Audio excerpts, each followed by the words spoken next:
I will never part with Amma. I'm going to serve Divine Mother until my last breath. And the thing she's teaching me the most is selflessness. Love all, serve all, right? Which is also what your Sai Baba used to say. And when she appeared, my quest for love was fully answered, and life started to fall into place. And my life totally transformed. Whatever is going on, she doesn't fluctuate like we do. My behavior started to really shift profoundly. Slowly, I'm starting to become like her. She answers to the name of Shalini, a strong woman, an Italian by birth, who lives in America, who tirelessly attends to Ama Sri Karunamayi during Amma's long yearly tours of the United States. Welcome to Souljourns. This interview was recorded in Forsyth, Georgia in May 2014. What is it all about? What does it mean to you to be this close to Ama Sri Karunamayi?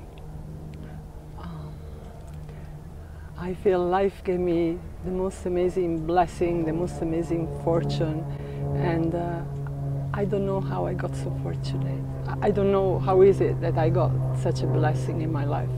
Okay, I will play the devil's advocate. Yeah. There are people watching now saying, Shalini, tell me, why are you so fortunate? How has your fortune come to you? What does it look like that you are so fortunate?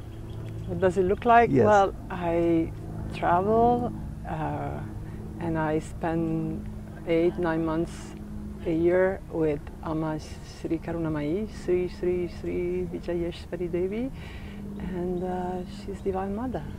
So how better can it get? It can't get much better than that. And for people who are watching a story like this for the first time, what is a Divine Mother? I'm asking tough questions for you. You're asking tough questions, Ted. Divine Mother is the mother of creation. Divine Mother is the mother of creation. Divine Mother is the one that keeps everything aligned with divine love, unconditional divine love. Doesn't matter what.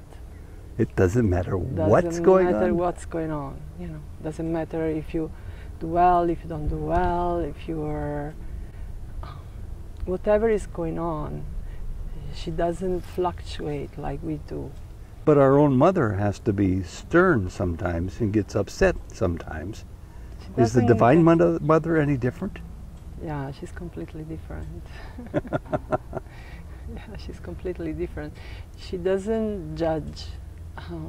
She is so unconditionally accepting and compassionate, which is kind of difficult because our own mind very often projects, oh, she's going to get mad at me, or, you know, we just still the guilt and the shame that we feel so often is still active. And it is a projection because actually she's not there. She's so forgiving, she's so accepting, and what she does, she always look at the light within us. She always see what we can't see about ourselves. And so by keep holding that light within herself and for all of us, and it's like tuning up an instrument, you know, like a vina or a sitar, which is a very complex. There's so many chords, and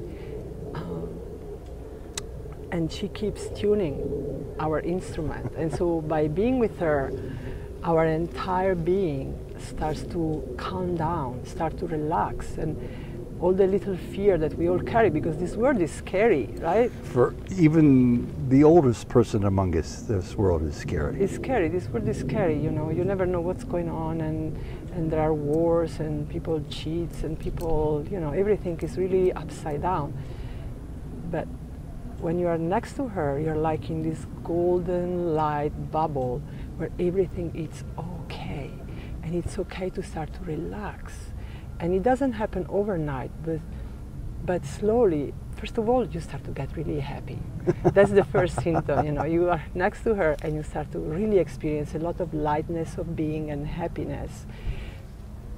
And then slowly, all the cells in your body, all your memories, they start to dissolve, and your light starts to come up. it's like she dissolved. She takes off all the veils, you know, and so our lightness, our joy, and our deep relaxation within the bones, within the cell, with the past lives. Everything you're saying. Everything, it just starts to dissolve. And you can actually feel this change taking place in you? Yeah, completely. You know, especially if you are a passionate Italian like me that gets upset, and you know, because this is not okay, and this is, you know, when things they are not really perfect, I could get, let's say, before I would get so upset. And she taught me without saying a single word to me. She never said, Shalini, you don't need to get upset. She never said anything. She never complained about my behavior once. But within their deep love and stillness and light, my behavior started to really shift profoundly, and I started to calm down and be more and more relaxed and more accepting. I started to become slowly. I'm starting to become like her. What about your Italian passion?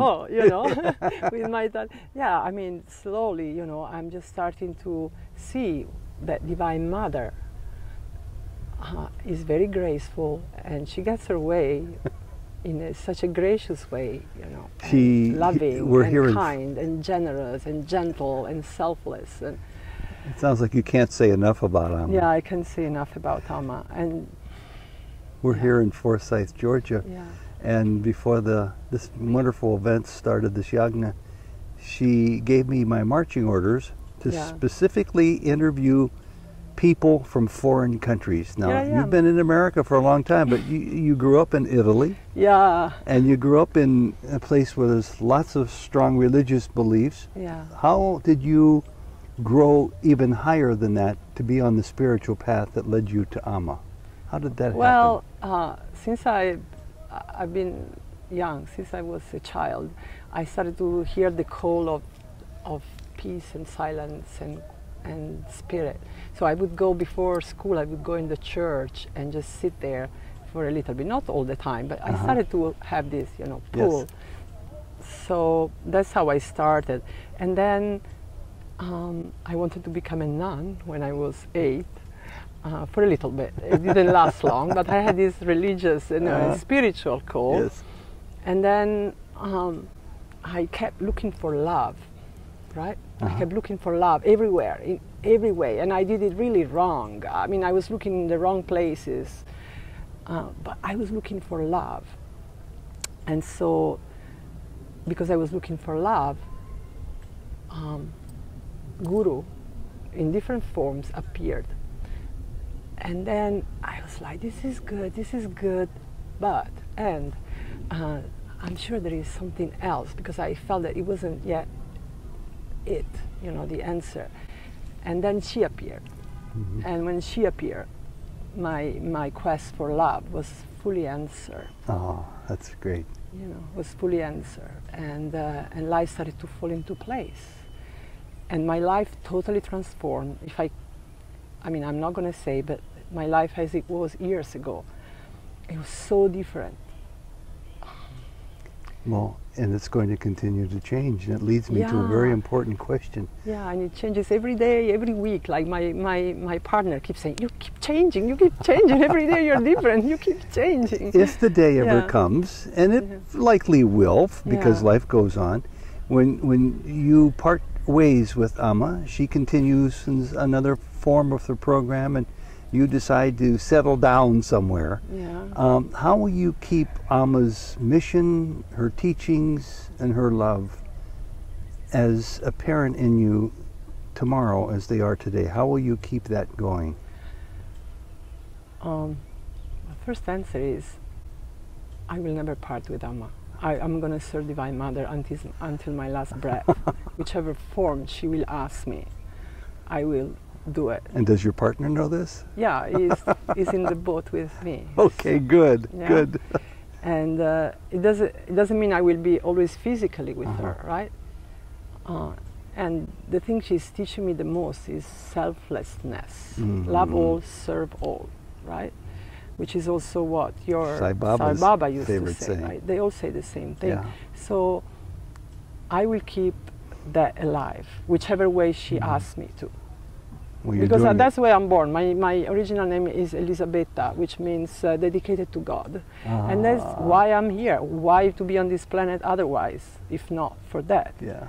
You know, to go back home in the arms of God. And so now I am in the arms of God every day because I'm with Amma.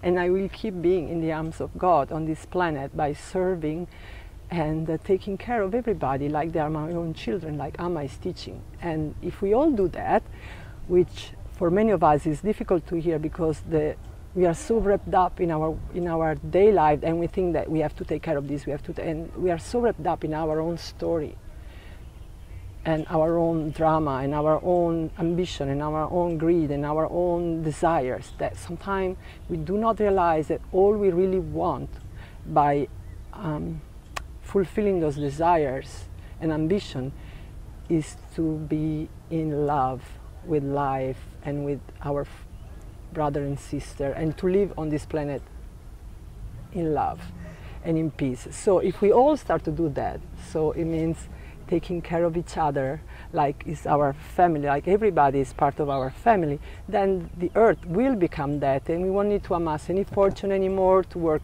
24 hours a day, you know, and stress out for this and that. We will all like have a beautiful life on this planet and stop the wars and stop all this nonsense that are happening. If Amma were here physically with us right now, she would have a real big smile on her face. I hope so. Oh, she loves you very, very much, and all of us. So. This is really great, Shalini. Thank you. God bless you, and I know you will always be with Amma. Jai Karunamayi. Jai Karunamayi.